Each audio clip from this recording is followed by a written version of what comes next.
Shut up and sit down.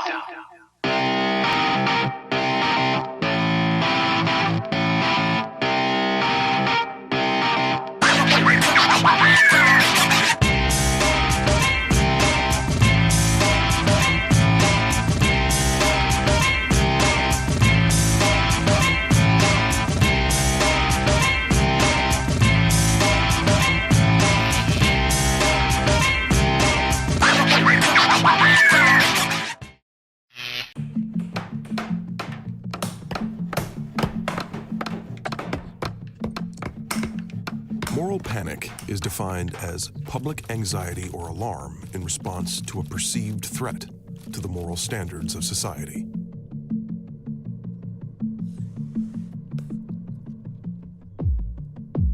The road to moral panic has several stops.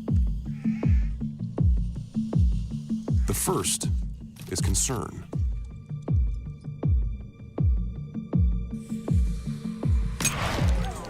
This concern, limited at first, spreads from person to person.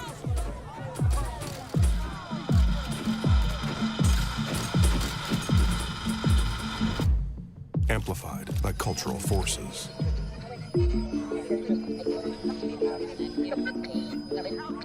Until rational concern becomes irrational fear.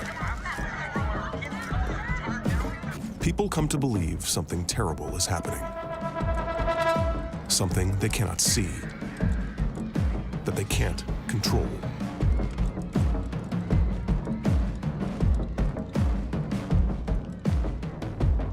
It has come for others. It will come for them. Wait! Get her!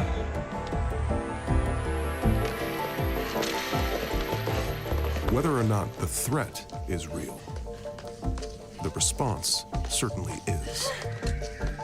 And it is often excessive.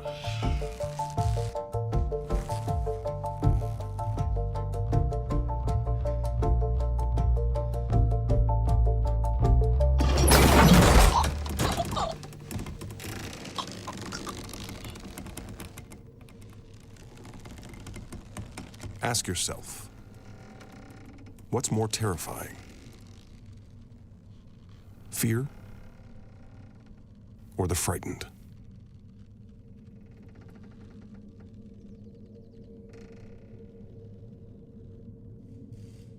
We have some of those examples, including a video clip of Dr. Stella Emanuel talking about hydroxychloroquine in July of 2020. America, you don't need to be afraid. COVID has a cure. You don't need to be afraid. COVID has prevention. If they put everybody on hydroxychloroquine right now, for those with early disease, and those that want to get prevention, I'm telling you, we'll stop COVID in its tracks in 30 days. That story went viral July 27th. The next morning at Fox 26, someone tipped me off, this doctor's from Houston. This is our local story. And we also, everyone noticed how it was getting censored across social media platforms like we'd never seen before. We were all stunned by that. My boss Susan talked about how it did not make sense that they were censoring this. Dart brought up that... Who's Dart? Oh, Dart is Susan's boss, our station president. And Dart on that call, he said, look, it's obvious why this is getting censored. President Trump said that hydroxychloroquine works. He retweeted her. And whatever he does, everyone wants to do the opposite. Who said that? That's what Dart said. So the story aired. We talked about a recent NIH study where hydroxychloroquine was found to neither be harmful or helpful. And I added that to the story, and Susan the next day said it was a very well-rounded, great story. But after I was done putting that story together, I made a separate social media post about censorship itself. And I said, look, we just witnessed unprecedented censorship across the social media monopoly, her being censored. That's an alarming precedent that was just set. So this was like a turning point moment for you. That was a turning point for me. This, yeah. Dr. Stella. Yeah. What became a turning point was how Fox reacted. Fox came at my throat for standing up against censorship.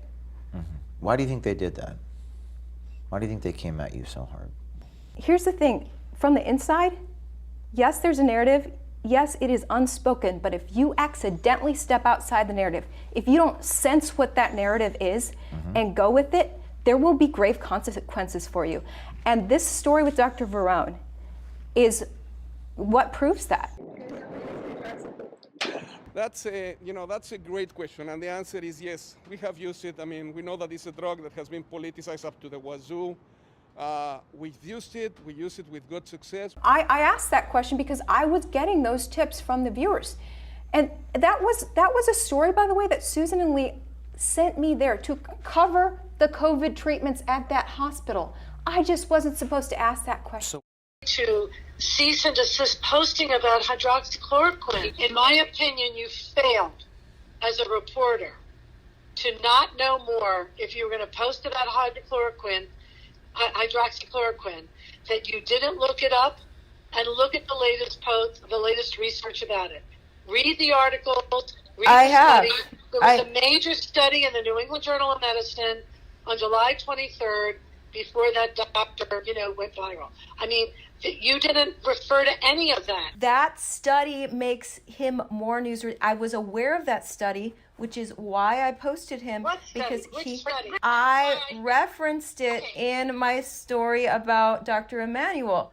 She's shutting down a news story that's actually happening, and that's just one of many news stories. Many stories have been shut down over the past. I'm Eric Clapton, musician, and I'm here to answer some questions. AstraZeneca, because it came from Oxford. And so, I'm pretty naive about this stuff. And I thought, well, that's, and also I'd heard that it was old school method of inoculation. Within several hours, I was shaking like a leaf. And I went to bed early and I couldn't get warm. And I thought, am I running a fever? I was boiling hot and sweating, and then I was cold. And I was out for the count for about a week. And I had been preparing for a project where I was going to be playing acoustic guitar with a couple of musicians, and we were going to film it. That week knocked me out, and I had to start again from scratch. And I was okay, but it didn't come off as well as I would like to. Because I would professionally, it was a huge setback, and it frightened the shit out of me because I didn't know how long it would last. Do you feel like you were made aware of those risks beforehand? Oh, God, no. God, no. I didn't even know there was a yellow card report. I didn't know there was any such thing. My doctor said, oh, you should... My GP here in London said, because I had to get it done on NHS with an NHS doctor that I've known too in the country for a long time. He didn't say anything. They gave me a leaflet for the first jab, which I didn't really look at, but they didn't say anything about adverse reactions. They do say you might feel a bit sore, or, like you'd say but they did say also they're safe. It's effective and safe. And I called the NHS doctor after the second jab, and I said, I've been told there's a yellow card system where I can complain about after effects. He said, yes, they still go, because I told them about and he said, well, I'll fill in the report and send it. I never saw a yellow card. I mean, apparently that stays with the doctor, but I didn't, that stuff was not made known. I lost the use of my hands for about 3 weeks. So I thought I was in real trouble. And that's about that point, I was invited by Robin Minotti to talk about it, because and it was easy to say yes, because I realized that I'm definitely, by then I realized I wasn't the only one that was suffering.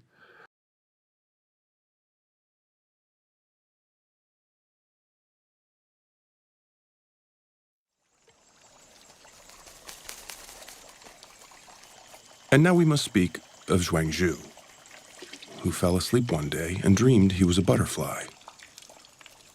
For hours he fluttered in the warm winter sun, until he no longer remembered he was Zhuangzhu. Suddenly he awoke, and he was Zhuangzhu again. But in that moment he didn't know, was he Zhuangzhu who had dreamt he was a butterfly? Or a butterfly who was dreaming he was Zhuangzhu? A wise man once said, "Reality is that which, when you stop believing in it, doesn't go away." For the tick, reality is a product of temperature and butyric acid. Its perception of the world is its reality. The bloodhound has 200 million scent receptors. Its perception of the world is based fundamentally on smell. A dog doesn't reason. A tick never thinks about the universe in any way separate from its biological interactions with the universe. Human beings, on the other hand. Imagine a boy. From a young age, he is taught wrong. This color is called red. This one is green. Red, green. Human beings are the only animal that forms ideas about their world. We perceive it, not through our bodies, but through our minds. Remember, red means stop, green means go. We must agree on what is real.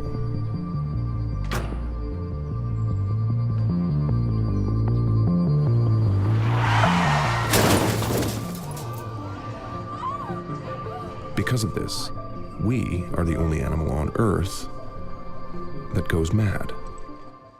The chairman of the Joint Chiefs of Staff is the highest-ranking member of the American military, who just not only defended indoctrinating our troops with critical race theory, which is just a code word for Marxist anti-white racism, but went on to blame the protest at the Capitol on January 6th that did get out of hand on white people. He's talking today about why it is so important to understand the, and I quote here, white rage behind what happened on January 6th, and why members of the military should study theories like critical race theory. And it is important that we train and we understand, and I want to understand white rage, and I'm white, and I want to understand it. So what is it that caused thousands of people to assault this building and try to overturn the Constitution of the United States of America? What caused that? I want to find that out. I'm sorry, sir, but the broken window at the Capitol that day and the ensuing trespassing had nothing to do with race whatsoever. There is another group, however, which did riot, burn, and loot buildings across the entire country in dozens of cities last summer, causing $1 billion worth of damage that did, in the name of George Floyd. Maybe you should look into trying to stop that from happening again. Meanwhile, at Nellis Air Force Base in Nevada, they just had their first drag queen show, which they said was to boost morale and increase diversity. And according to MSNBC, anybody who criticizes this drag queen-loving chairman of the Joint Chiefs of Staff is a terrorist. The culture war led by members of the GOP has now fully bled into the military. Our troops, our military leaders, our Secretary of Defense are under political attack, not by ISIS or by Al-Qaeda, but by radical, extremist, anti-American elected officials, pundits on TV, and other blowhards that are putting themselves and their personal political agenda ahead of our military and ahead of our national security and ahead of our country. Since the Democrats failed to get enough votes to form a 9/11-style January 6th commission to complain about the protest at the Capitol for the next 3.5 years, Nancy Pelosi announced that they're going to form a House Select Committee instead. To do the investigation of the causes of this. There are two actual paths. One is about the root causes of it, the white supremacy, the anti-Semitism, the Islamophobia. The other is the security of the Capitol and what it means to be ready for such an insurrection. Use science, data, and technology to advance equity. They say, not equality, notice. They don't want equality. Equity is the new buzzword. It's a code word meaning less rights and resources for white people. If their new diversity mission recruitment ad wasn't cringe enough, here's a recent live stream from NASA detailing the kinds of people that they're looking to bring aboard. My name is Melanie Saunders. I'm the Deputy Associate Administrator for the agency, and my pronouns are she, her, and hers. My name is Charles Cockrell. My pronouns are he, him, and his. My name is Sarah Phillips. I am an employee at Glenn Research Center. My pronouns are as varied as the rainbow. I typically go by she, her, but I also go by they, them. I have a feeling that the Challenger space shuttle disaster is going to seem like a minor malfunction compared to the idiocy that we're going to be seeing coming out of the space program in the coming years. In other news, there's been a dramatic increase in violent crime in the United States over the last year, mostly because the George Soros-appointed district attorneys continue to drop charges against the violent and dangerous criminals who keep getting arrested and putting them back out onto the streets. But we're living in Orwellian times when telling the truth is a revolutionary act, and that's why big tech and government bureaucrats continue to try to censor it. If you have any regard at all for your own personal freedom and for the personal freedom of others, you owe it to yourself and to us to do everything that you can. Go onto your Twitter account and tweet about the madness of the government's taking all of our freedoms and providing us a false sense of security. And when we point out that, wait, you've taken our freedoms, but you've really given us no security, then they point the finger at the people who have shown us this and say, you're a bad man. You put people at risk. No, don't tolerate it. Do not fucking take it. Do something. John McAfee tweeted at 7:48 p.m. on November 30th, 2019, quote, "Getting subtle messages from U.S. officials saying, in effect, we're coming for you, McAfee. We're going to kill yourself. I got a tattoo today just in case.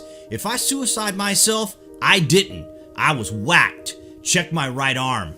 The tweet has now gone viral after he was found dead in a Spanish prison, awaiting extradition to the United States after being remanded there in October. He died on June 23rd with a suicide by hanging recorded as the cause of death. In 1987, he wrote the first commercial antivirus software, founding McAfee Associates to sell his creation. McAfee resigned in 1994 and sold his remaining stake in the company. What do you guys make of this? We're coming for you, McAfee. We're going to kill yourself. Comments below, and thank you for watching.